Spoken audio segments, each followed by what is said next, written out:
அன்பு சகோதர சகோதரிகளே, இன்று நாம் திருவழிபாட்டு ஆண்டின் மிக முக்கிய வாரமான புனித வாரத்தை தொடங்குகிறோம். எருசலேம் நகருக்குள் அரசராகவும் அமைதியின் தூதராகவும் நுழைந்த இயேசு கிறிஸ்துவை வெற்றி ஆரவாரத்தோடு வரவேற்ற நிகழ்வை இன்று நாம் நினைவு கூறுகின்றோம். இயேசு எருசலேமுக்குள் நுழைந்தது அதிகாரத்தை காட்ட அல்ல, மாறாக தந்தையின் திருவுளத்தை நிறைவேற்றி சிலுவை சாவியின் வழியாக நம்மை பாவத்திலிருந்து மீட்கவே. இன்று நாம் கைகளில் ஏந்தி இருக்கும் இந்த குருத்தோலைகள் வெற்றியின் அடையாளம் மட்டுமல்ல, மாறாக இயேசுவின் பாடுகளிலும் சாவிலும் நாம் பங்கேற்க போகிறோம் என்பதன் அடையாளம். இந்த குருத்தோலை பவனி வெறும் சடங்கு அல்ல, இது ஒரு விசுவாச பயணம்.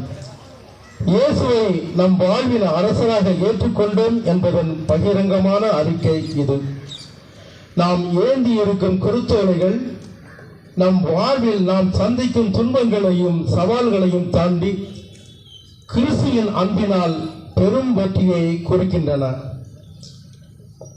தாவீதின் மகனுக்கு ஓசன்னா என்று பாடி அவரை புகழ்ந்த மக்கள் சில நாட்களில் இவனை சிலுவையில் அறையும் என்று கத்தினார்கள். அந்த மக்களின் நிலையில் நாம் இருக்கிறோமா, அல்லது இறுதி வரை இயேசுவை பின்தொடரும் சீடர்களாக இருக்கிறோமா என சிந்திக்க அழைப்பு பெற்றவர்களாய் இந்த தெய்வீக திருப்பலியில் பங்கேற்று நம் இதயங்களை இயேசுவின் இல்லமாக மாற்றுவோம்.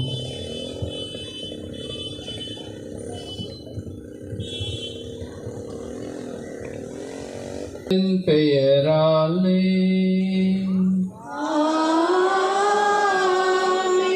ஆண்டவர் உங்களோடு இருப்பாராக.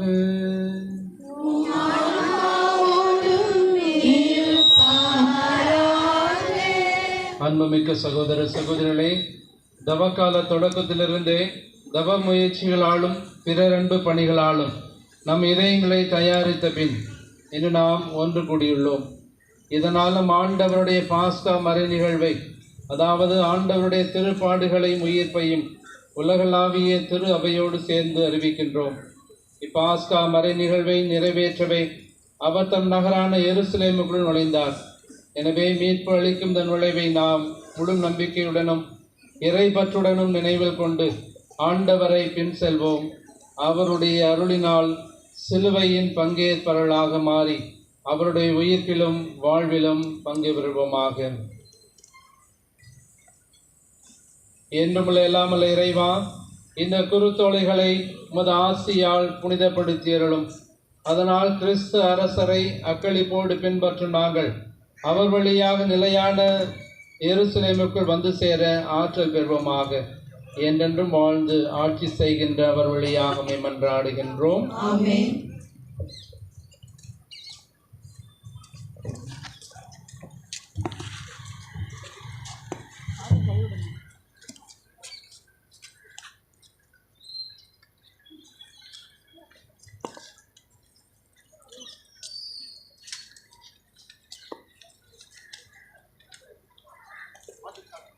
தாவீதின் மகனுக்கு ஓசன்னா, ஆண்டவர் பெயரால் வருகிறவர், ஆசி பெற்றவரே, இஸ்ராயேலின் அரசரே, உன்னதங்களிலே ஓசன்னா, உன்னதங்களிலே ஓசன்னா.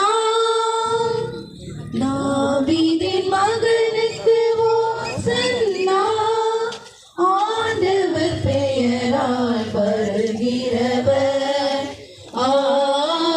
முழங்கி ஆர்ப்பரித்து ஆண்டவரை எதிர்கொண்டனரே. ஆண்டவர் உங்களோடு இருப்பாராக. மத்தேயு எழுதிய தூய நற்செய்தியிலிருந்து வாசகம். இயேசு தம் சீடரோடு எருசலேமை நெருங்கி சென்று ஒலிவ மலை அருகிலிருந்த பெத்பகு என்னும் ஊரை அடைந்த போது இரு சீடர்களை அனுப்பி, நீங்கள் உங்களுக்கு எதிரே இருக்கும் ஊருக்குள் செல்லுங்கள். சென்றவுடனே அங்கே கட்டி வைக்கப்பட்டிருக்கிற ஒரு கழுதையையும் அதனோடு ஒரு குட்டியையும் காண்பீர்கள். அவற்றை அவிழ்த்து என்னிடம் கொண்டு வாருங்கள். யாராவது உங்களிடம் ஏதேனும் சொன்னால், இவை ஆண்டவருக்கு தேவை என சொல்லுங்கள். உடனே அவர் அவற்றை அனுப்பிவிடுவார் என்றார். மகள் சீயோனிடம் சொல்லுங்கள், இதோ உன் அரசர் உன்னிடம் வருகிறார். அவர் எளிமையுள்ளவர், கழுதையின் மேல் ஏறி வருகிறார், கழுதை குட்டியின் மேல் அமர்ந்து வருகிறார் என்று இறைவாக்கினர் உரைத்தது நிறைவேற இவ்வாறு நிகழ்ந்தது. சீடர்கள் போய் இயேசு தங்களுக்கு பணித்தபடியே செய்தார்கள். அவர்கள் கழுதையையும் குட்டியையும் கூட்டிக் கொண்டு வந்து அவற்றின் மேல் தங்கள் மேல் உடைகளை போட்டு இயேசுவை அமர செய்தார்கள். பெருந்திரளான மக்கள் தங்கள் மேல் உடைகளை வழியில் விரித்தார்கள். வேறு சிலர் மரங்களிலிருந்து கிளைகளை வெட்டி வழியில் பரப்பினர். அவருக்கு முன்னேயும் பின்னையும் சென்ற கூட்டத்தினர், தாவீதின் மகனுக்கு ஓசன்னா, ஆண்டவர் பெயரால் வருகிறவர் ஆசி பெற்றவர், உன்னதத்தில் ஓசன்னா என்று சொல்லி ஆர்ப்பரித்தனர். அவர் எருசலேமுக்கு சென்றபோது நகரம் முழுவதும் பரபரப்படைய, இவர் யார் என்னும் கேள்வி எழுந்தது. அதற்கு கூட்டத்தினர், இவர் இறைவாக்கினர் இயேசு, கலிலேயில் உள்ள நாசிரேத்தை சேர்ந்தவர் என்று பதிலளித்தனர். ஆண்டவரின் அருள்வாக்கு.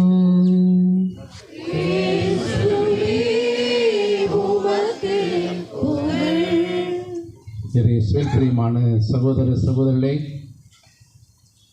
இது நாம் தவக்காலத்தினுடைய இறுதி நாளிலே, இந்த நாளிலிருந்து நாம் புனித வாரத்தை நாம் துவங்க இருக்கின்றோம்.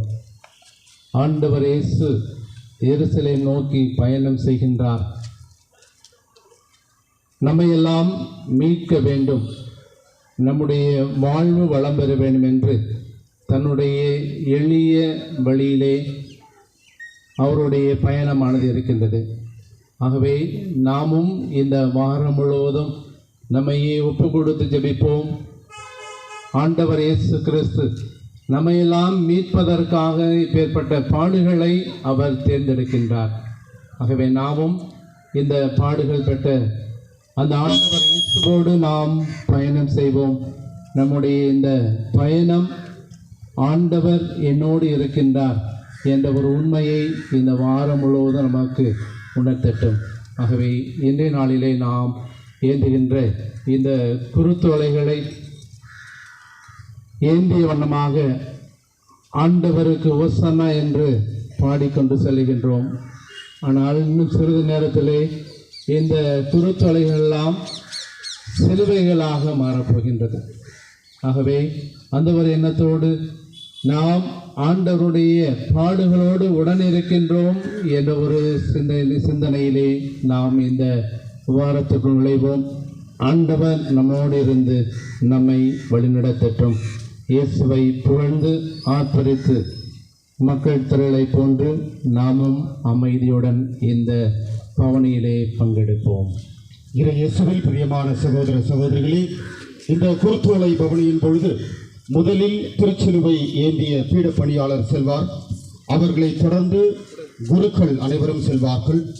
அவர்களை தொடர்ந்து மற்ற பீட பணியாளர்கள், பிறகு திருமுழுக்கு ஆயத்த நிலை குழுவினர் செல்வார்கள். அவர்களை தொடர்ந்து ஆங்கிலம் பேசும் அன்பர்கள், அவர்களை தொடர்ந்து பெண்கள் பகுதியினர், பிறகு பாடற் குழு, இறுதியாக ஆண்கள் குழுவினர் செல்வார்கள். ஆகவே இந்த பவனியின் பொழுது இந்த வரிசைக்கு உங்கள் குருத்து மடல்களை உயர்த்தி பிடித்து பக்தியோடு இந்த பயணத்திலே தொடர உங்களை அன்போடு கேட்டுக்கொள்கின்றோம். பாடற்குழு பாடல்களை பாடிக்கொண்டு நம்முடைய பவனியை தொடர்வோம்.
சிறுவகுழாம் ஒளிவர் கிளைகள் பிடித்தவராம் உன்னதங்கள்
பிரியமானவர்களே, நாற்காலி இல்லாதவர்கள் தயவு செய்து நம்முடைய பள்ளி வளாகத்திற்கு வருகின்ற வழியில் நாற்காலிகள் இருக்கிறது. விருப்பப்படுபவர்கள் அந்த நாற்காலிகளை எடுத்து செல்ஃபி பக்கம் இருக்கிறது, அந்த நாற்காலிகளை எடுத்து நீங்கள் பயன்படுத்துமாறு உங்களை அன்போடு கேட்டுக்கொள்கிறோம். ஹாலில் கூட கொஞ்சம் சேர்ஸ் ஃப்ரீயாக இருக்குது, அதனால் தயவுசெய்து உங்களுக்கு தேவையான சேர்களை வளாகத்துக்குள்ளே வருகின்ற வழியில் இருக்கிறது, அங்கிருந்து எடுத்து பயன்படுத்துமாறு உங்களை அன்போடு கேட்டுக்கொள்கிறோம். பிரியமானவர்கள், இன்றைய திருப்பலியை நன்றியறிதலாக நிர்மலா பண்டீர் குடும்பத்தினர் இறைவன் செய்த அனைத்து நன்மைகளுக்கும் நன்றியாகவும், ஆண்டனி ராஜ் ஜெயமேரி குடும்பம் நன்றி பலியாகவும், சௌரி வீரமுத்து பிரமீளா நான்சி குடும்பம் இறைவன் செய்த அனைத்து நன்மைகளுக்கும் நன்றியாகவும், ரீட்டா ஜெயசலி இறைவன் செய்த அனைத்து நன்மைகளுக்கும் நன்றியாகவும் இந்த திருப்பலியை ஒப்பு கொடுத்து ஜெபிக்கின்றனர். சிறப்பு கருத்துக்களுக்காக ஏஎம் மார்க்கெட்டிங் தொழில் வளர்ச்சி அடையவும் இந்த திருப்பலியை ஒப்பு கொடுத்து ஜெபிக்கின்றனர். மரித்த ஆன்மாக்கள் ஆரி Velankanni, PA Antony Cruz, Regina Mary, Joseph Sahayaraj, Sushila என்கிற வேளாங்கண்ணி, ஜோசப் டேவிட் மற்றும் பேட்சி ஏஞ்சல், 6ஆம் ஆண்டு நினைவு நாளில் Louis, Susai, Angeline Dayalan, Jennifer, Swami Kannu இவர்களுடைய ஆண்மைகளை பாற்றுக்காகவும் இந்த திருப்பலியை நாம் ஒப்பு கொடுத்து ஜெபிக்க அழைக்கப்படுகிறோம். இந்த விண்ணப்பங்களும் மன்றாட்டுகளோடு இணைந்து நம்முடைய மனங்களில் இருக்கக்கூடிய அனைத்து விண்ணப்பங்களையும் மன்றாட்டுக்களையும் ஆண்டவருடைய திருப்பிடத்தில் வைத்து பக்தியோடு நாம் இந்த திருப்பலியை தொடங்குவோம். மன்றாடுவோம். என்றென்றும் உள்ள இல்லாமல்ல இறைவா, தாழ்மையின் எடுத்துக்காட்டை மனித இனம் பின்பற்ற எங்கள் மீட்பரை மனிதர் உடல் எடுக்கவும் சிலுவையை ஏற்றுக்கொள்ளவும் செய்தீரே. அதனால் நாங்கள் அவரது பொறுமையை கற்றுக்கொண்டு அவரது உயிர்ப்பில் பங்கேற்க தகுதி பெறுமாறு எங்களுக்கு கனிவாய் அருள்வீராக. உம்மோடு தூய ஆவியாரின் ஒன்றிப்பில் இறைவனாய் என்றென்றும் வாழ்ந்து ஆட்சி செய்கின்ற அவர் வழியாக உம்மை மன்றாடுகின்றோம்.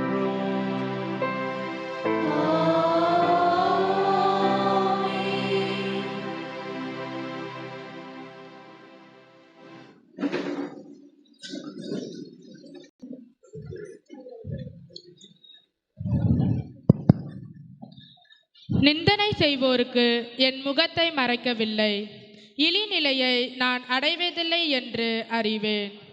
இறைவாக்கினர் எசாயா நூலிலிருந்து முதல் வாசகம். அதிகாரம் 50. இறைவார்த்தைகள் 4 முதல் 7 முடிய. நலிந்தவனை நல்வாக்கால் ஊக்குவிக்கும் அறிவை நான் பெற்றிட ஆண்டவராகிய என் தலைவர் கற்றோனில் நாவை எனக்கு அளித்துள்ளார். காலைதோறும் அவர் என்னை தட்டி எழுப்புகின்றார். கற்போர் கேட்பது போல் நானும் செவி கொடுக்க செய்கின்றேன். ஆண்டவராகிய என் தலைவர் என் செவியை திறந்துள்ளார். நான் கிளர்தளவில்லை, விலகி செல்லவும் இல்லை. அடிப்போருக்கு என் முதுகையும் தாடியை பிடுங்குவோருக்கு என் தாடையையும் ஒப்புவித்தேன். நிந்தனை செய்வோருக்கும் காரி உமிழ்வோருக்கும் என் முகத்தை மறைக்கவில்லை. ஆண்டவராகிய என் தலைவர் துணை நிற்கின்றான். நான் அவமானம் அடையேன்.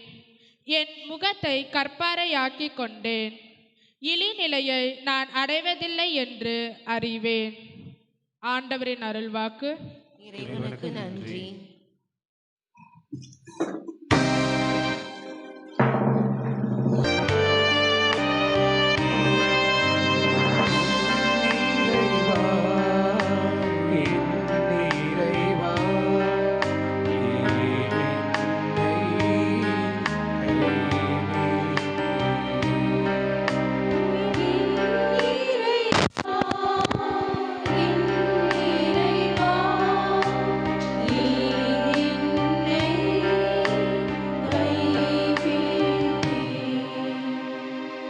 என்னை பார்ப்போர் எல்லோரும் என்னை ஏளனம் செய்கின்றனர்.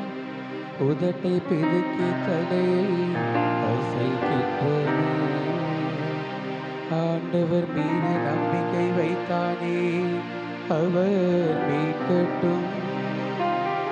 அவருக்கு இவன் மீது பிரியமிருந்தால் இவனை விடுவிக்கட்டும் என்றார்கள்.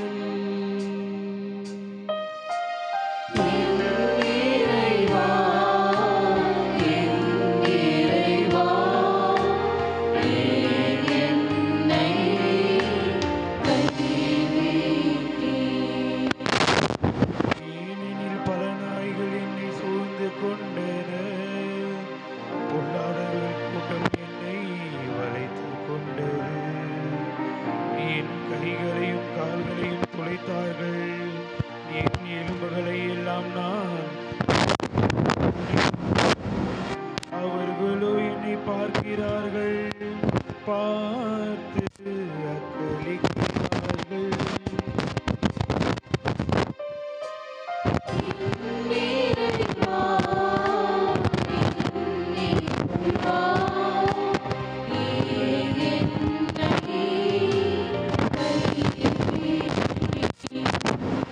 என் ஆடைகளை தங்களுக்குள் பகிர்ந்து கொள்கிறார்கள். என் உடை மீது சீட்டு போடுகிறார்கள். ஆனால் நீரோ ஆண்டவரே, என்னை விட்டு தொலைவில் போய்விடாதேயும்.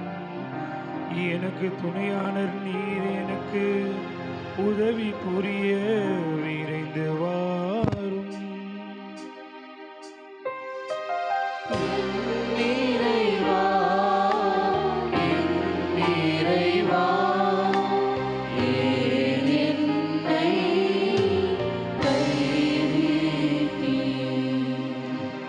உமது பெயரை என் சகோதரருக்கு அறிவிப்பே. சபை நடுவே உம்மை புகழ்ந்து பாடுவே. ஆண்டவருக்கு அஞ்சுவோரை அவரை புகழுங்கள். யாக்கோபின் மரபினரை அனைவரும் அவரை மாட்சிமைப்படுத்துங்கள். இஸ்ராயேல் மரபினரே அனைவரும் அவரை பணியுங்கள்.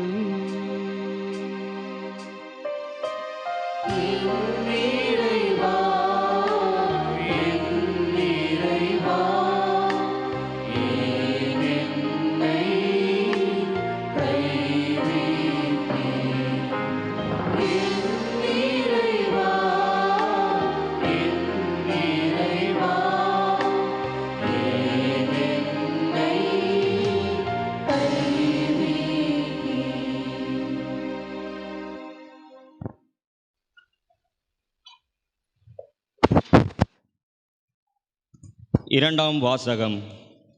கிறிஸ்து தம்மையே தாழ்த்தி கொண்டார். எனவே கடவுளும் கிறிஸ்துவை உயர்த்தினார். திருத்தூதர் பவுல் பிலிப்பியருக்கு எழுதிய திருமுகத்திலிருந்து வாசகம். அதிகாரம் 2, இறைவார்த்தைகள் 6 முதல் 11 வரை.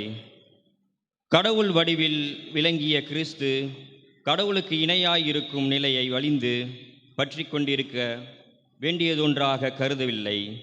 ஆனால் தம்மையே வெறுமையாக்கி அடிமையின் வடிவை ஏற்று மனிதருக்கு ஒப்பானார். மனித உருவில் தோன்றி சாவை ஏற்கும் அளவுக்கு, அதுவும் சிலுவை சாவையே ஏற்கும் அளவுக்கு கீழ்ப்படிந்து தம்மையே தாழ்த்தி கொண்டார். எனவே கடவுளும் அவரை மிகவே உயர்த்தி எப்பெயருக்கும் மேலான பெயரை அவருக்கு அருளினார். ஆகவே இயேசுவின் பெயருக்கு விண்ணவர், மன்னவர், கீழுலகோர் அனைவரும் மண்டியிடுவர். தந்தையாம் கடவுளின் மாட்சிக்காக இயேசு கிறிஸ்து ஆண்டவர் என எல்லா நாவுமே அறிக்கையிடும். ஆண்டவரின் அருள்வாக்கு. இறைவனுக்கு நன்றி.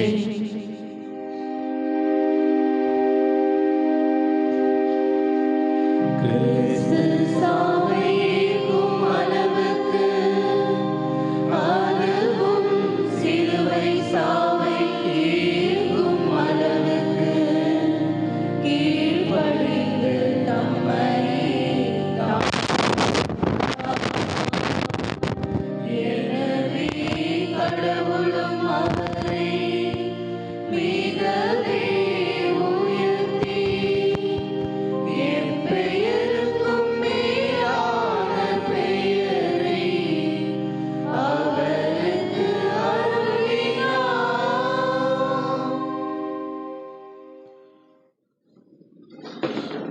தூய மத்தேயு எழுதியபடி நமது ஆண்டவராகிய இயேசு கிறிஸ்துவின் திருப்பாடுகள். 12 ஒருவனாக யூதாஸ் இஸ்காரியோத்து தலைமை குருவிடம் வந்து, இயேசுவை உங்களுக்கு நான் காட்டிக் கொடுத்தால் எனக்கு என்ன தருவீர்கள் என்று கேட்டான். அவர்களும் 30 வெள்ளிக்காசுகளை எண்ணி அவனுக்கு கொடுத்தார்கள். அது முதல் அவன் அவரை காட்டிக் கொடுப்பதற்கு வாய்ப்பு தேடிக்கொண்டிருந்தான். புளிப்பற்ற அப்ப விழாவின் முதல் நாளில் சீடர்கள் இயேசுவை அணுகி வந்து, நீர் பாஸ்கா விருந்துண்ண நாங்கள் எங்கே ஏற்பாடு செய்ய வேண்டும் என விரும்புகிறீர் என்று கேட்டார்கள். இயேசு அவர்களிடம், நீங்கள் புறப்பட்டு நகருக்குள் சென்று இன்னாரிடம் போய், எனது நேரம் நெருங்கி வந்துவிட்டது, என் சீடர்களோடு வீட்டில் பாஸ்கா கொண்டாடப் போகிறேன் என போதகர் கூறுகிறார் என சொல்லுங்கள் என்றார். இயேசு தங்களுக்கு பணித்தபடியே சீடர்கள் செயல்பட்டு பாஸ்கா விருந்துக்கு ஏற்பாடு செய்தார்கள். மாலை வேளையானதும் அவர் 12 பந்தியில் அமர்ந்தார். அவர்கள் உண்டு கொண்டிருந்த பொழுது அவர், உங்களுள் ஒருவன் என்னை காட்டிக் கொடுப்பான் என உறுதியாக உங்களுக்கு சொல்லுகிறேன் என்றார். அப்பொழுது அவர்கள் மிகவும் வருத்தமுற்றவர்களாய், என ஒவ்வொருவராக அவரிடம் கேட்கத் தொடங்கினார்கள்.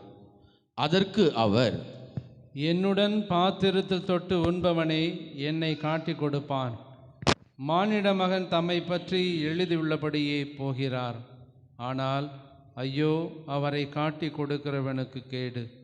அம்மனிதன் பிறவாதிருந்தால் அவனுக்கு நலமாயிருந்திருக்கும் என்றார். அவரை காட்டிக் கொடுத்த யூதாசும், ரவி நானோ என்று அவரிடம் கேட்க, இயேசுவோ, நீயே சொல்லிவிட்டாய் என்றார். அவர்கள் உணவருந்திக் கொண்டிருந்த பொழுது இயேசு அப்பத்தை எடுத்து கடவுளை போற்றி அதை பிட்டு சீடருக்கு கொடுத்து, இதை பெற்று உண்ணுங்கள், இது எனது உடல் என்றார். பின்பு கிண்ணத்தை எடுத்து கடவுளுக்கு நன்றி செலுத்தி அவர்களுக்கு கொடுத்து, இதிலிருந்து அனைவரும் பருகுங்கள், ஏனெனில் இது எனது உடன்படிக்கையின் இரத்தம். இது பாவ மன்னிப்புக்கென பலருக்காக சிந்தப்படும். இனிமேல் என் தந்தையின் ஆட்சி வரும் அந்நாளில்தான் நான் உங்களோடு புதிய திராட்சை பழ ரசத்தை குடிப்பேன். அதுவரை குடிக்க மாட்டேன் என நான் உங்களுக்கு சொல்லுகிறேன் என்றார். அவர்கள் புகழ்பாடல் பாடிவிட்டு ஒலிவமலைக்கு சென்றார்கள். அதன் பின்பு இயேசு அவர்களிடம், இன்று இரவு நீங்கள் அனைவரும் என்னை விட்டு ஓடிப் போவீர்கள். ஏனெனில் ஆயரை வெட்டுவேன், அப்போது மந்தையில் உள்ள ஆடுகள் சிதறடிக்கப்படும் என்று எழுதியுள்ளது. ஆனால் நான் உயிருடன் எழுப்பப்பட்ட பின்பு உங்களுக்கு முன்பே கலிலேயாவுக்கு போவேன் என்றார். அதற்கு பேதுரு அவரிடம், எல்லாரும் உம்மை விட்டு ஓடி போய் விட்டாலும் நான் ஒருபோதும் ஓடி போக மாட்டேன் என்றார். இயேசு அவரிடம், இன்று இரவில் சேவல் கூவும் முன் மும்முறை நீ என்னை மறுதலிப்பாய் என உறுதியாக உனக்கு சொல்லுகிறேன் என்றார். பேதுரு அவரிடம், நான் உம்மோடு இறக்க வேண்டியிருந்தாலும் உம்மை ஒருபோதும் மறுதலிக்க மாட்டேன் என்றார். அவ்வாறே சீடர்கள் அனைவரும் சொன்னார்கள். பின்னர் இயேசு சீடர்களுடன் கெத்சமனி என்னும் இடத்திற்கு வந்தார். அவர், நான் அங்கே போய் இறைவனிடம் வேண்டும் வரை இங்கே அமர்ந்திருங்கள் என்று அவர்களிடம் கூறி பேதுருவையும் செபதேயுவின் மக்கள் இருவரையும் தம்முடன் கூட்டிச் சென்றார். அப்போது அவர் துயரமும் மனக்கலக்கமும் அடையத் தொடங்கினார். அவர், எனது உள்ளம் சாவு வரும் அளவுக்கு ஆழ்துயரம் கொண்டுள்ளது. நீங்கள் என்னோடு இங்கேயே தங்கி விழித்திருங்கள் என்று அவர்களிடம் கூறினார். பிறகு அவர் சற்று அப்பால் சென்று முகம் குப்புற விழுந்து, என் தந்தையே, முடிந்தால் இத்துன்பக் கிண்ணம் என்னை விட்டு அகலட்டும். ஆனாலும் என் விருப்பப்படி அன்று உம் விருப்பப்படியே நிகழட்டும் என்று கூறி இறைவனிடம் வேண்டினார். அதன் பின்பு அவர் சீடர்களிடம் வந்து அவர்கள் உறங்கிக் கொண்டிருப்பதைக் கண்டு பேதுருவிடம், 1 மணி நேரம் கூட என்னோடு விழித்திருக்க உங்களுக்கு வலுவில்லையா? ஆவி ஆர்வமுடையதுதான், ஆனால் உடல் வலுவற்றது. எனவே சோதனைக்குட்படாதிருக்க விழித்திருந்து இறைவனிடம் வேண்டுங்கள் என்றார். மீண்டும் சென்று, என் தந்தையே, நான் குடித்தாலன்றி துன்பக்கிண்ணம் அகல முடியாதென்றால் உமது திருவுள்ளப்படியே ஆகட்டும் என்று 2ஆம் முறையாக இறைவனிடம் வேண்டினார். அவர் திரும்பவும் வந்தபோது சீடர்கள் உறங்கிக் கொண்டிருப்பதை கண்டார். அவர்களுடைய கண்கள் தூக்க கலக்கமாய் இருந்தன. அவர் அவர்களை விட்டு மீண்டும் சென்று மறுபடியும் இறைவனிடம் வேண்டினார். பிறகு சீடர்களிடம் வந்து, இன்னும் உறங்கி ஓய்வெடுக்கிறீர்களா? பாருங்கள், நேரம் நெருங்கி வந்துவிட்டது. மானிட மகன் பாவிகளின் கையில் ஒப்படைக்கப்படுகிறார். எழுந்திருங்கள், போவோம். இதோ என்னை காட்டிக் கொடுப்பவன் நெருங்கி வந்துவிட்டான் என்று கூறினார். இயேசு தொடர்ந்து பேசிக் கொண்டிருந்த பொழுது 12 ஒருவனாகிய யூதாசு அங்கு வந்தான். தலைமை குருக்களும் மக்களின் மூப்பர்களும் அனுப்பிய பெருங்கூட்டம் ஒன்று அவனுடன் வாள்களோடும் தடிகளோடும் வந்தது. அவரை காட்டிக் கொடுக்க இருந்தவன், நான் எவரை முத்தமிடுவேனோ அவர்தாம், அவரை பிடித்து கொள்ளுங்கள் என்று அவர்களுக்கு அடையாளம் சொல்லியிருந்தான். அவன் நேராக இயேசுவிடம் சென்று, ரபி வாழ்க என கூறிக்கொண்டே அவரை முத்தமிட்டான். இயேசு அவனிடம், தோழா, எதற்காக வந்தாய் என்று கேட்டார். அப்பொழுது அவர்கள் இயேசுவை அணுகி அவரை பற்றி பிடித்து கொண்டார்கள். உடனே இயேசுவோடு இருந்தவருள் ஒருவர் தமது கையை நீட்டி வாளை உருவி தலைமை குருவின் பணியாளரை தாக்கி அவருடைய காதை துண்டித்தார். அப்பொழுது இயேசு அவரிடம், உனது வாளை அதன் உரையில், ஏனெனில் வாளை எடுப்போர் அனைவரும் வாளால் அழிந்து போவர். நான் என் தந்தையின் துணையை வேண்ட முடியாதென்றா நினைத்தாய்? நான் வேண்டினால் அவர் 12 பெரும் படை பிரிவுகளுக்கு மேற்பட்ட வானதூதரை எனக்கு அனுப்பி வைப்பாரே. அப்படியானால் இவ்வாறு நிகழ வேண்டும் என்னும் மறைநூல் வாக்குகள் எவ்வாறு நிறைவேறும் என்றார்.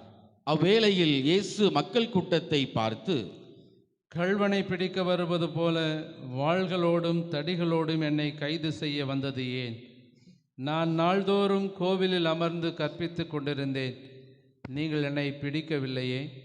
இறைவாக்கினர் எளிதேவை நிறைவேறவே இவை அனைத்தும் நிகழ்கின்றன என்றார். அப்பொழுது சீடர்கள் எல்லோரும் அவரை விட்டுவிட்டு தப்பி ஓடினார்கள். இயேசுவை பிடித்தவர்கள் அவரை தலைமை குரு கயபாவிடம் கூட்டிச் சென்றார்கள். அங்கே மறைநூல் அறிஞரும் மூப்பரும் கூடியிருந்தார்கள்.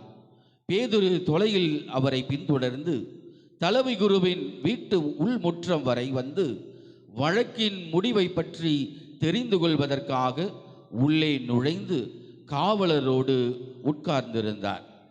தலைமை குருக்களும் தலைமை சங்கத்தார் அனைவரும் இயேசுவுக்கு மரண தண்டனை விதிக்க அவருக்கு எதிராக பொய் சாட்சி தேடினர். பொய் சாட்சிகள் பலர் முன்வந்தும் ஏற்ற சாட்சி கிடைக்கவில்லை. இறுதியாக இருவர் முன்வந்தனர். அவர்கள், இவன் கடவுளுடைய கோவிலை இடித்து அதை 3 நாட்களில் கட்டி எழுப்ப என்னால் முடியும் என்றான் என்று கூறினார்கள். அப்பொழுது தலைமை குரு எழுந்து அவரிடம், இவர்கள் உனக்கு எதிராக கூறும் சான்றுக்கு மறுமொழி கூற மாட்டாயா என்று கேட்டார். ஆனால் இயேசு பேசாதிருந்தார். மேலும் தலைமை குரு அவரிடம், நீ கடவுளின் மகனாகிய மெசியாவா? வாழும் கடவுளின் பெயரால் ஆணையிட்டு சொல்லுமாறு உனக்கு கேட்கிறேன் என்றார். அதற்கு இயேசு, நீரே சொல்லுகிறீர். மானிட மகன் வல்லவராம் கடவுளின் வலப்புறத்தில் வீற்றிருப்பதையும் வான மேகங்கள் மீது வருவதையும் இது முதல் நீங்கள் காண்பீர்கள் என உங்களுக்கு சொல்லுகிறேன் என்றார். உடனே தலைமை குரு தம் மேலுடையை கிழித்து கொண்டு, இவன் கடவுளை பழித்துரைத்தான், இன்னும் நமக்கு சான்றுகள் தேவையா? இதோ இப்பொழுது நீங்களே பழிப்புரையை கேட்டீர்களே, நீங்கள் என்ன நினைக்கிறீர்கள் என்று கேட்டார். அதற்கு அவர்கள் என்று பதிலளித்தார்கள். பின்பு அவருடைய முகத்தில் துப்பி அவரை கையால் குத்தினார்கள். மேலும் சிலர் அவரை கன்னத்தில் அறைந்து, என்று கேட்டனர். பேதுரு வெளியே வீட்டு முற்றத்தில் உட்கார்ந்திருந்தார். பணிப்பெண் ஒருவர் அவரிடம் வந்து, நீயும் கலிலேயனாகிய இயேசுவோடு இருந்தாய் என்றார். அவரோ, நீர் சொல்வது என்னவென்று எனக்கு தெரியவில்லை என்று அவர்கள் அனைவர் முன்னிலையிலும் மறுதளித்தார். அவர் வெளியே வாயிலருகே சென்ற பொழுது வேறொரு பணிப்பெண் அவரை கண்டு, இவன் நாசரேத்து இயேசுவோடு இருந்தவன்தான் என்று அங்கிருந்தோரிடம் சொன்னார். பேதுருவோ, இம்மனிதனை எனக்கு தெரியாது என்று ஆணையிட்டு மீண்டும் மறுதளித்தார். சற்று நேரத்திற்கு பின் அங்கே நின்றவர்கள் பேதுருவிடம் வந்து, உண்மையாகவே நீயும் அவர்களை சேர்ந்தவனே, ஏனெனில் உன் பேச்சே உன்னை யாரென்று காட்டி கொடுக்கிறது என்று கூறினார்கள். அப்பொழுது அவர், இந்த மனிதனை எனக்கு தெரியாது என்று சொல்லி சபிக்கவும் ஆணையிடவும் தொடங்கினார். உடனே சேவல் கூவிற்று. அப்பொழுது சேவல் கூவும் முன், நீ என்னை 3 முறை மறுதளிப்பாய் என்று இயேசு கூறியதை பேதுரு நினைவு கூர்ந்து வெளியே சென்று மனம் நொந்து அழுதார். பொழுது விடிந்ததும் தலைமை குருக்கள் மக்களின் மூப்பர்கள் யாவரும் இயேசுவை கொல்ல அவருக்கு எதிராக ஆலோசனை செய்தனர். அவரை கட்டி இழுத்து சென்று ஆளுநர் பிலாத்துவிடம் ஒப்படைத்தனர். அதன் பின் இயேசு தண்டனை தீர்ப்பு அடைந்ததை கண்டபோது அவரை காட்டி கொடுத்த யூதாசு மனம் வருந்தி தலைமை குருக்களிடமும் மூப்பர்களிடமும் 30 வெள்ளிக்காசுகளையும் திருப்பி கொண்டு வந்து, பழி பாவமில்லாதவரை காட்டி கொடுத்து பாவம் செய்தேன் என்றான். அதற்கு அவர்கள், அதை பற்றி எங்களுக்கு என்ன, நீயே பார்த்துக்கொள் என்றார்கள். அதன் பின் அவன் அவ்வெள்ளிக்காசுகளை கோவிலில் எறிந்துவிட்டு புறப்பட்டு போய் தூக்கு போட்டு கொண்டான். தலைமை குருக்கள் வெள்ளிக்காசுகளை எடுத்து, இவை இரத்தத்திற்கான விலை ஆதலால் இவற்றை கோயில் காணிக்கை பெட்டியில் போடுவது முறையன்று என்று சொல்லி கலந்தாலோசித்து அந்நியரை அடக்கம் செய்ய அவற்றை கொண்டு குயவன் நிலத்தை வாங்கினார்கள். இதனால்தான் அந்நிலம் இரத்த நிலம் என இன்று வரை அழைக்கப்படுகிறது. இஸ்ரேல் மக்களால் விலை மதிக்கப்பட்டவருடைய விலையான 30 வெள்ளிக்காசுகளையும் கையில் எடுத்து, ஆண்டவர் எனக்கு பணித்தபடியே அதை கொயவ நிலத்திற்கு கொடுத்தார்கள் என்று இறைவாக்கினர் எரேமியா உரைத்தது அப்பொழுது நிறைவேறியது. இயேசு ஆளுநர் முன்னிலையில் நின்று கொண்டிருந்தார். ஆளுநர் அவரை நோக்கி, நீ யூதரின் அரசனா என்று கேட்டார். அதற்கு இயேசு, அவ்வாறு நீர் சொல்லுகிறீர் என்று கூறினார். மேலும் தலைமை குருக்களும் மூப்பர்களும் அவர் மீது குற்றம் சுமத்திய போது அவர் மறுமொழி எதுவும் கூறவில்லை. பின்பு பிலாத்து அவரிடம், உனக்கு எதிராக எத்தனையோ சான்றுகள் கூறுகிறார்களே, உனக்கு கேட்கவில்லையா என்றார். அவரோ ஒரு சொல் கூட அவருக்கு மறுமொழியாக கூறவில்லை. ஆகவே ஆளுநர் மிகவும் வியப்புற்றார். மக்கள் விரும்பி கேட்கும் ஒரு கைதியை அவர்களுக்காக விழாவின் பொழுது ஆளுநர் விடுதலை செய்வது வழக்கம். அந்நாளில் பரபா என்னும் பேர் போன கைதி ஒருவன் இருந்தான். மக்கள் ஒன்று கூடி வந்திருந்த போது பிலாத்து அவர்களிடம், நான் யாரை விடுதலை செய்ய வேண்டும் என விரும்புகிறீர்கள், பரபாவையா அல்லது மெசியா என்னும் இயேசுவையா என்று கேட்டார். ஏனெனில் அவர்கள் பொறாமையால் தான் இயேசுவை தம்மிடம் ஒப்படைத்தார்கள் என்பது அவருக்கு தெரியும். பிலாத்து நடுவை இருக்கை மீது அமர்ந்திருந்த பொழுது அவருடைய மனைவி அவரிடம் ஆள் அனுப்பி, அந்த நேர்மையாளரின் வழக்கில் நீர் தலையிட வேண்டாம், ஏனெனில் அவர் பொருட்டு இன்று கனவில் மிகவும் துன்புற்றேன் என்று கூறினார். ஆனால் தலைமை குருக்களும் மூப்பர்களும் பரபாவை விடுதலை செய்ய கேட்கவும் இயேசுவை தீர்த்து கட்டவும் கூட்டத்தினரை தூண்டிவிட்டார்கள். ஆளுநர் அவர்களை பார்த்து, இவ்விருவரும் யாரை விடுதலை செய்ய வேண்டும், உங்கள் விருப்பம் என்ன என்று கேட்டார். அதற்கு அவர்கள் பரபாவை என்றார்கள். பிலாத்து அவர்களிடம், அப்படியானால் மெசியா என்னும் இயேசுவை நான் என்ன செய்ய வேண்டும் என்று கேட்டார். அனைவரும் சிலுவையில் அறையும், சிலுவையில் அறையும் என்று பலிதளித்தனர். அதற்கு அவர், இவன் செய்த குற்றம் என்ன என்று கேட்டார். அவர்களோ சிலுவையில் அறையும் என்று இன்னும் உரக்க கத்தினார்கள்.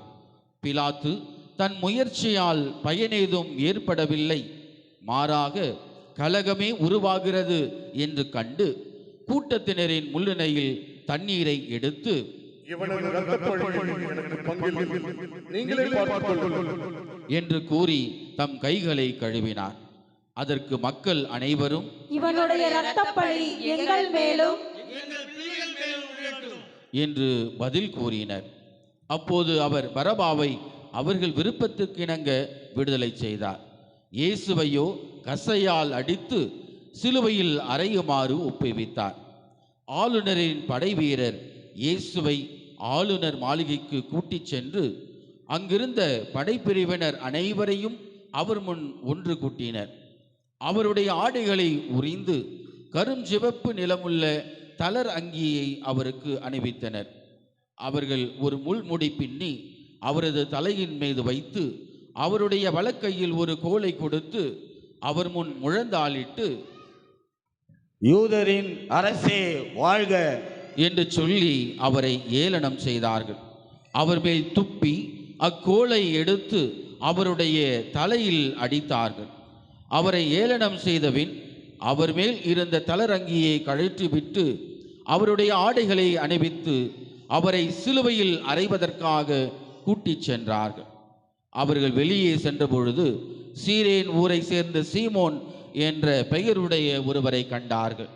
இயேசுவின் சிலுவையை சுமக்கும்படி அவரை கட்டாயப்படுத்தினார்கள். மண்டையொட்டு இடம் என பொருள்படும் கொல்கொதாவுக்கும் அவர்கள் வந்தார்கள். இயேசுவுக்கு கசப்பு கலந்த திராட்சை ரசத்தையும் குடிக்க கொடுத்தார்கள். அவர் அதை சுவைத்து பார்த்தபின் குடிக்க விரும்பவில்லை. அவர்கள் அவரை சிலுவையில் அறைந்த பின்பு குலுக்கல் முறையில் அவருடைய ஆடைகளை பங்கிட்டுக் கொண்டார்கள். பின்பு அங்கே உட்கார்ந்து காவல் காத்தார்கள். அவரது தலைக்கு மேல் அவரது மரண தண்டனைக்கான காரணத்தையும் எழுதி வைத்தார்கள்.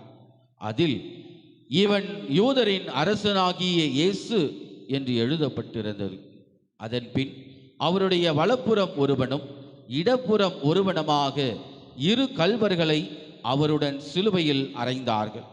அவ்வழியே சென்றவர்கள் தங்கள் தலைகளை அசைத்து, கோவிலை இடித்து 3 நாள்களில் கட்டி எழுப்புகிறவனே, உன்னையே விடுவித்துக்கொள். நீ இறைமகன் என்றால் சிலுவையில் இருந்து இறங்கி வா என்று அவரை பழித்துரைத்தார்கள். அவ்வாறே தலைமை குருக்கள் மறைநூல் அறிஞர்களுடனும் மூப்பர்களுடனும் சேர்ந்து அவரை ஏளனம் செய்தார்கள். அவர்கள், பிறரை விடுவித்தான், தன்னையே விடுவிக்க இயலவில்லை. இவன் இஸ்ராயலுக்கு அரசனாம். இப்பொழுது சிலுவையிலிருந்து இறங்கி வரட்டும், அப்பொழுது நாம் அவனை நம்புவோம். இவன் கடவுளின் நம்பிக்கை கொண்டிருந்தான். அவர் விரும்பினால் இப்பொழுது இவனை விடுவிக்கட்டும். நான் இறைமகன் என்றானே என்று கூறினார்கள். அவ்வாறே அவரோடு சிலுவையில் அறையப்பட்டிருந்த கல்வர்களும் அவரை இகழ்ந்தார்கள். நண்பகல் 12 மணி முதல் பிற்பகல் 3 மணி வரை நாடு முழுவதும் இருள் உண்டாயிற்று. 3 மணி அளவில் இயேசு, ஏலி ஏலி லெமா சபக்தானி, என் இறைவா என் இறைவா ஏன் என்னை கைவிட்டீர் என்று உரத்த குரலில் கத்தினார். அங்கே நின்று கொண்டிருந்தவர்கள் சிலர் அதை கேட்டு, இவன் எலியாவை கூப்பிடுகிறான் என்றனர். உடனே அவர்களுள் ஒருவர் ஓடிச் சென்று கடற்பஞ்சை எடுத்து புளித்த திராட்சை ரசத்தில் தோய்த்து அதை ஒரு கோலில் மாட்டி அவருக்கு குடிக்க கொடுத்தார்.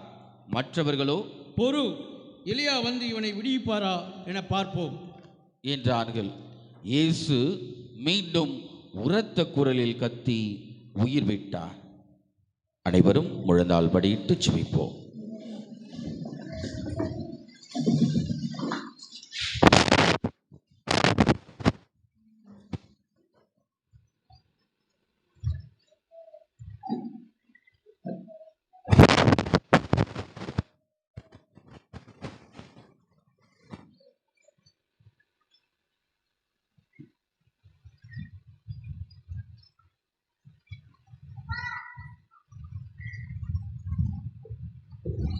எழுந்து நிற்போம்.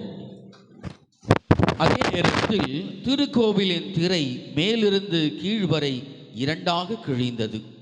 நிலம் நடுங்கியது. பாறைகள் பிளந்தன. கல்லறைகள் திறந்தன. இறந்த இறைமக்கள் பலரின் உடல்கள் உயிருடன் எழுப்பப்பட்டன. இயேசுவின் உயிர்த்தெழுதலுக்கு பின்பு இவர்கள் கல்லறையிலிருந்து வெளியே வந்து திருநகரத்திற்குள் சென்று பலருக்கும் தோன்றினார்கள். நூற்றுவர் தலைவரும் அவரோடு இயேசுவை காவல் காத்தவர்களும் நிலநடுக்கத்தையும் நிகழ்ந்தவை யாவற்றையும் கண்டு மிகவும் அஞ்சி, இவர் உண்மையாகவே இறைமகன் என்றார்கள். கலிலேயாவிலிருந்து இயேசுவை பின்பற்றி அவருக்கு பணிவிடை செய்து வந்த பெண்கள் பலரும் அங்கிருந்தார்கள். அவர்கள் தொலைவில் நின்று உற்று நோக்கி கொண்டிருந்தார்கள். அவர்களிடையே மகதலா மரியாவும், யாக்கோபு, யோசேப்பு ஆகியோரின் தாய் மரியாவும், செபதேயுவின் மக்களுடைய தாயும் இருந்தார்கள். மாலை வேளையானதும் அரிமத்தியா ஊரை சேர்ந்த யோசேப்பு என்னும் பெயர் கொண்ட செல்வர் ஒருவர் அங்கே வந்தார். அவரும் இயேசுவுக்கு சீடராயிருந்தார். அவர் பிலாத்துவிடம் போய் இயேசுவினுடைய உடலை கேட்டார். பிலாத்துவும் அதை கொடுத்துவிட கட்டளையிட்டார். யோசேப்பு அவ்வுடலை பெற்று தூய்மையான மெல்லிய துணியால் சுற்றி தமக்கென பாறையில் வெட்டியிருந்த புதிய கல்லறையில் கொண்டு போய் வைத்தார். அதன் வாயிலில் ஒரு பெருங்கல்லை உருட்டி வைத்துவிட்டு போனார். மகதலா மரியாவும் வேறொரு மரியாவும் அங்கே கல்லறைக்கு எதிரே உட்கார்ந்திருந்தனர். மறுநாள், அதாவது ஆயத்த நாளுக்கு அடுத்த நாள், தலைமை குருக்களும் பரிசேயர்களும் பிலாத்துவிடம் கூடி வந்தார்கள். அவர்கள், ஐயா, அந்த எத்தன் உயிருடன் இருந்த பொழுது 3 நாட்களுக்கு பின்பு நான் உயிருடன் எழுப்பப்படுவேன் என்று சொன்னது எங்களுக்கு நினைவில் இருக்கிறது. ஆகையால் 3ஆம் நாள் வரை கல்லறையை கருத்தாய் காவல் செய்ய கட்டளையிடும். இல்லையெனில் அவருடைய சீடர்கள் ஒருவேளை வந்து அவன் உடலை திருடிச் சென்று விட்டு அவர் இறந்தோரிலிருந்து உயிருடன் எழுப்பப்பட்டார் என்று மக்களிடம் சொல்ல நேரிடும். அப்பொழுது முந்தின ஏமாற்று வேலை விட பிந்தினது மிகுந்த கேடு விளைவிக்கும் என்றனர். அதற்கு பிலாத்து அவர்களிடம், உங்களிடம் காவல் வீரர்கள் இருக்கிறார்கள். நீங்களே போய் உங்களுக்கு தெரிந்தவர்கள் கருத்தாய் காவல் செய்யுங்கள் என்றார். அவர்கள் போய் கல்லறையை மூடியிருந்த கல்லுக்கு முத்திரையிட்டு காவல் வீரரை கொண்டு கருத்தாய் காவல் செய்ய ஏற்பாடு செய்தார்கள். அமர்வோம்.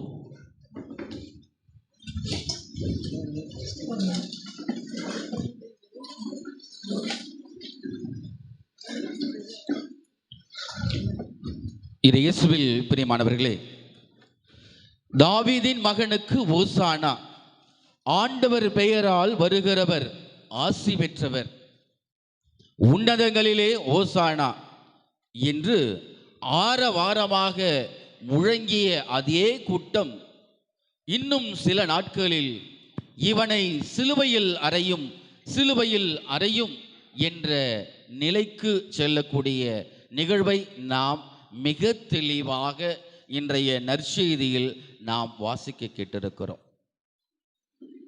பிரியமானவர்களே, இன்று நாம் குருத்து ஞாயிறை தொடங்கியிருக்கிறோம். புனித வாரத்தினுடைய நுழைவாயிலாக இந்த குருத்து ஞாயிறு இருக்கிறது.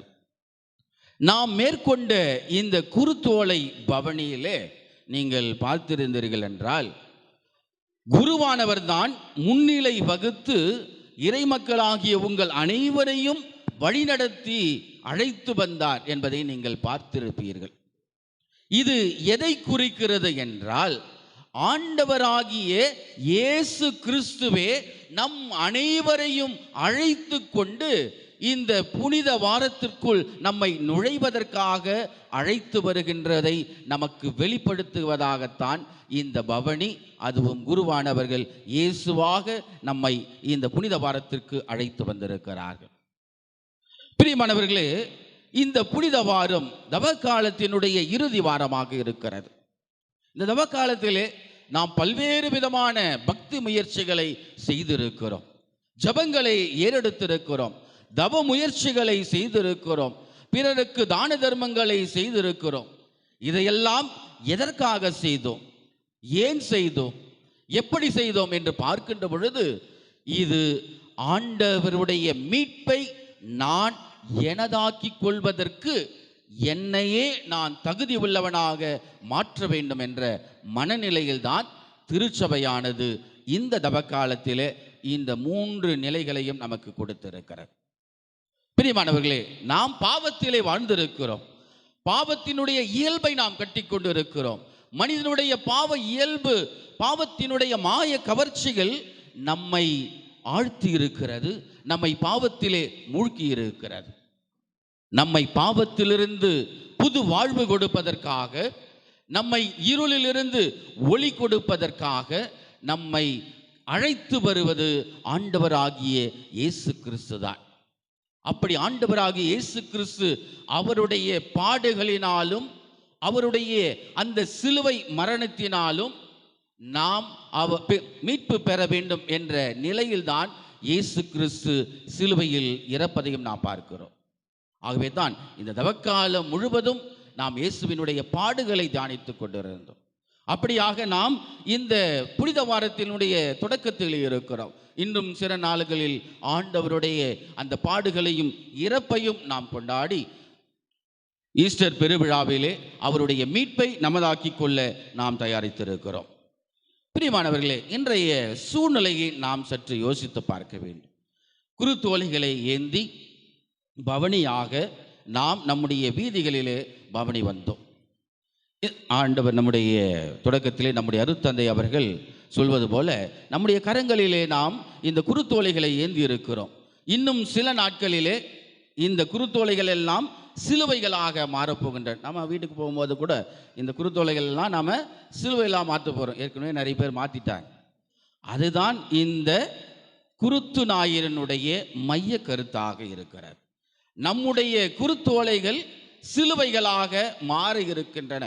ஆகவே நாம் எப்படிப்பட்ட ஒரு மனநிலையில் இன்று நாம் இருக்கிறோம் என்பதை உங்களோடு சிந்தித்து பார்க்க நான் ஆசைப்படுகிறேன். 2 மனநிலைகள் இங்கே நமக்கு கொடுக்கப்பட்டிருக்கிறது.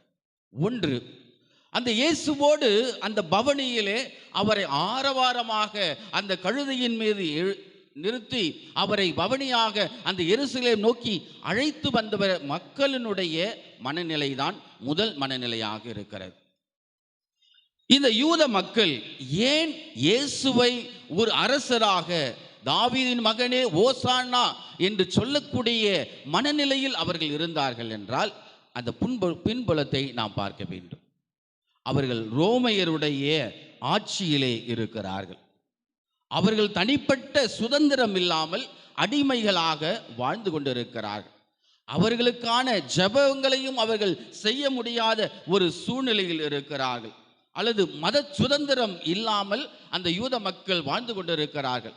இப்படிப்பட்ட ஒரு ரோமை பேரரசினுடைய ஆதிக்கத்திலே அவர்கள் வாழ்ந்திருப்பதால் மெசியா வருவார், எங்களை இந்த ரோமையர்களிடமிருந்து எங்களை மீட்டெடுப்பார் என்ற ஒரு அரசனுக்காக, ஒரு மெசியாவுக்காக அவர்கள் காத்து கொண்டிருக்கிறார். அப்பொழுதுதான் இயேசுவை பார்க்கிறார்கள். இயேசு பல அரும் அடையாளங்களை செய்கிறார், புதுமைகளை செய்கிறார், குணப்படுத்துகிறார். அதனுடைய முத்தாய்ப்பாக இந்த எருசலேம் நோக்கி அவர் வருகின்ற பொழுது பெத்தானியாவில் இறந்த லாசரை 4 நாட்களுக்கு பிறகு உயிர்த்தெழச் செய்கிறார். இதை பார்க்கிற அந்த இஸ்ரேல் மக்கள், இவர் கண்டிப்பாக இந்த நபர்தான் நம்மை அரசியல் விடுதலை பெற வந்திருக்கக்கூடிய ஒரு அரசராக இருக்க முடியும் என்பதை அவர்கள் வெளிப்படுத்துவதற்காக இயேசுவை அழைத்து கழுதையின் மீது அவரை அமர்த்தி தங்களுடைய உடைகளெல்லாம் பாதைகள் மீது போட்டு ஆண்டவர் பெயரால் வருகிறவர் ஆசி பெற்றவர் என்று அவரை ஒரு அரசராக எருசலேம் நோக்கி அவர்களை அழைத்து வருகிறார். தாவீதின் மகனுக்கு ஓசன்னா, ஏன்னா மெசியா தாவீதினுடைய வழிமரபில் தான் அவர்கள் வருவார்கள், மெசியா வருவார் என்ற எதிர்பார்ப்பு யூத மக்கள் அனைவருக்கும் இருந்தது. இயேசுவும் தாவீது வழிமரபனாகத்தான் இருக்கிறார். ஆகவே தான் இதையெல்லாம் அவர்கள் கூட்டி பார்க்கின்ற பொழுது இயேசுதான் நம்மை மீட்க வந்த மெசியா என்பதை அவர்கள் உணர்ந்து, இவர் நம்மை மீட்டெடுப்பார், அரசியல் சுதந்திரம் கொடுப்பார் என்ற மனநிலையில் அவரை ஆரவாரத்தோடு எருசலேமுக்கு கொண்டு சென்று இவர் எப்படியாவது அரசராக மாற்றிவிடலாம் என்று அவர்கள் அந்த பவனியை மேற்கொள்கிறார்கள்.